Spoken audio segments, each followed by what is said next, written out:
So far, all the relationships I've talked about have been of the common garden variety of relationship that's known as an equijoin, and it's the default in FileMaker as in other database applications. The equijoin is represented by the equals sign, and it simply means that for the relationship to be valid, that is for any two records to be related, the value in their respective key fields must match. You've seen a few examples of this in operation, and hopefully by now you've got the idea. But equijoins are only one of a number of types of relationship, and in this lesson I'd like to talk about some of the other alternatives and to show you one or two examples of their use.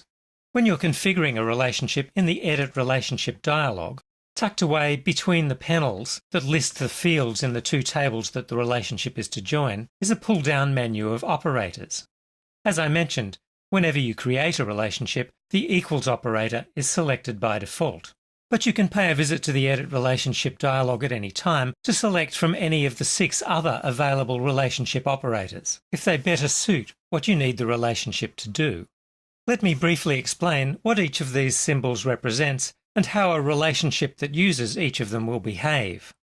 Immediately below the equals operator is the not equals operator, and it's effectively the inverse of the equals operator. That is, records will be considered related when the values in the corresponding key fields are not equal. Below the not equals operator are 4 operators that, loosely speaking, perform in a similar way. The less than or equals, greater than, and greater than or equals operators. When the key fields are numeric, then these simply make a numeric comparison of the values in the 2 opposing fields. Key fields containing date or time values are compared in a similar way, with later dates or times being construed as greater and earlier dates or times being less.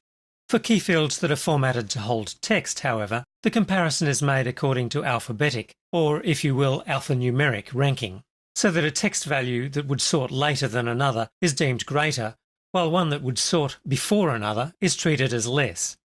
In all cases, the equals part of the operation allows relationships when the values in the key fields on either side of the relationship are identical. So, for example, with a less than operator, if a numeric value in the parent ID in the parent table were less than the numeric value of the corresponding value in the child table, then the 2 records would be related. If they were equal, or if the value in the parent table were greater, then the records would not be related. Each of these 4 operators works in much the same way, with of course the directionality being reversed in the case of the greater than operators, and with equal values also being included among relationship matches in the case of the less than or equals and greater than or equals operators. These 4 operators are sometimes called theta join operators. Meanwhile, below the theta join operators, at the very bottom of the drop-down list of operators, is an operator represented by the X symbol, which is known as the Cartesian join or Cartesian product operator. This last operator connects all of the records in one table with all of the records in the opposing table. So it provides a way to establish a relationship which will see the entirety of the records in another table.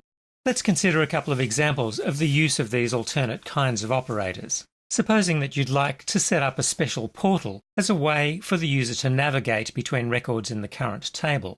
You'd need the portal to show all the records so that the user could click in a portal row to navigate to the corresponding record. So one way to do that would be to use a Cartesian join between the current table occurrence and another table occurrence based on the same underlying table. I'll set something like that up here in the current work file so that you can see what I mean. I'll use the child table, so I'll add a table occurrence of the child table to the relationships graph.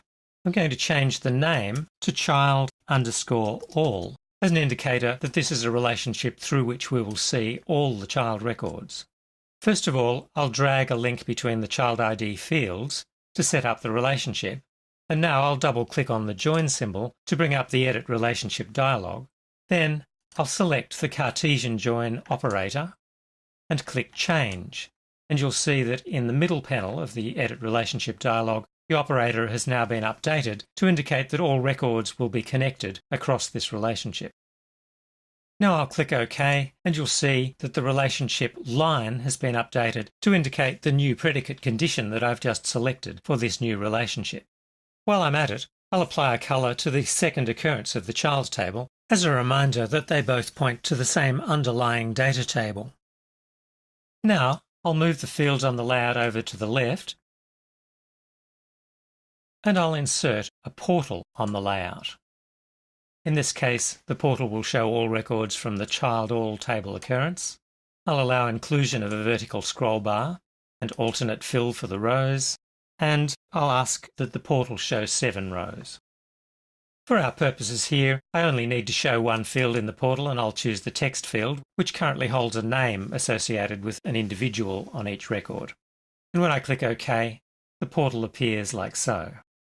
Next, I'll select the text field, format it so that the field is not enterable in either Browse or Find mode, and then format the field as a button. Using the Go to Related Record command, I'll now specify that the target record should be taken from the Child All table and shown using the current layout. Now I'll return to Browse mode, and you can see that the records for Simon, Josie and Kelly are all listed in the portal, and by clicking on one of them, I can navigate to the corresponding record on the current layout, like so. As you can see, the portal, which depends on the Cartesian product relationship, lists all 3 available records in the child table. However, if the purpose of the portal is to navigate to a different record, then showing the current record, in this case Simon's record, is redundant. If we want to show all records other than the one we're currently viewing, we'd need to change the criteria for the relationship so that the relationship will selectively omit the current record while showing all other records. We'd need to use a different relationship operator. Back in the Manage Database dialog, if I go into the Edit Relationship dialog and choose instead the Not Equals operator, then since the primary key values are unique, all records except the current one will satisfy the relationship requirement. I'll click the Change button to update the relationship, and again I'll click OK and OK again to exit. Now, as you can see, all records other than the current record are shown in the portal. That's because the relationship connects the unique child ID value in the 2 table occurrences of the child table. And so, where the child ID in the opposing table occurrence matches the child ID in the current table occurrence, the record is not returned as related, but in all other cases it is. Again, we can use the portal to navigate, but now we only see the records that it makes sense to navigate to from the record that we're currently viewing. In all, including the equijoin and the equals operator, you have 7 options to set up relationships that will serve whatever purpose you have in mind. By way of a further illustration, let me describe one example of a situation where you might find the less than or greater than operators useful. Say you have a pricing table that lists various products, but from time to time the prices change. However, the price changes won't be retrospective, so when a new price comes into effect, you need to leave the old pricing record there and add another one with a value in a date of effect field to indicate when the change occurred. Then, if you have a sales or orders table, you could set up a relationship to the pricing table based on the sale date, joining it via a less than or equals operator to the date of effect field in the pricing table. With that kind of arrangement, in conjunction with a descending sort by date of effect for the relationship, that will allow the sale or order record to always have access via the relationship to the pricing record most recent prior to the sale date, even if the price has changed again since the sale. That's just one further example of a case where being able to choose from several possible relationship operators makes your job easier. However, it doesn't stop there. As well as choosing from a set of 7 relationship operators, FileMaker lets you specify multiple relationship requirements by adding more than one set of key fields to a relationship. So if I have an existing relationship in place and I choose a different pair of key fields or a different operator, then click the Add button, FileMaker will regard the relationship as valid if the match requirements for both pairs of fields are met. A relationship that has more than one pair of fields operating at once is generally referred to as a multi-predicate relationship. In this instance, I'll choose the number field, the less than or equals operator, and the corresponding number field, and then click the Add button. As you can see, when I do that, a second line is added to the relationship definition. The original child ID is not equal to child ID is still present, and a new line has been added indicating that the number field must also be less than or equal to the corresponding number field in the child all table occurrence. Remember, that the test data I've entered in the number field in the child table holds a value representing the age of the child whose name appears in the text field on each record. The relationship will now find other child records, those with a child ID that doesn't match the child ID value on the current record, with an age value in the number field that's the same or greater than the age value in the number field on the current record. In other words, children the same age or older, but not including the current record.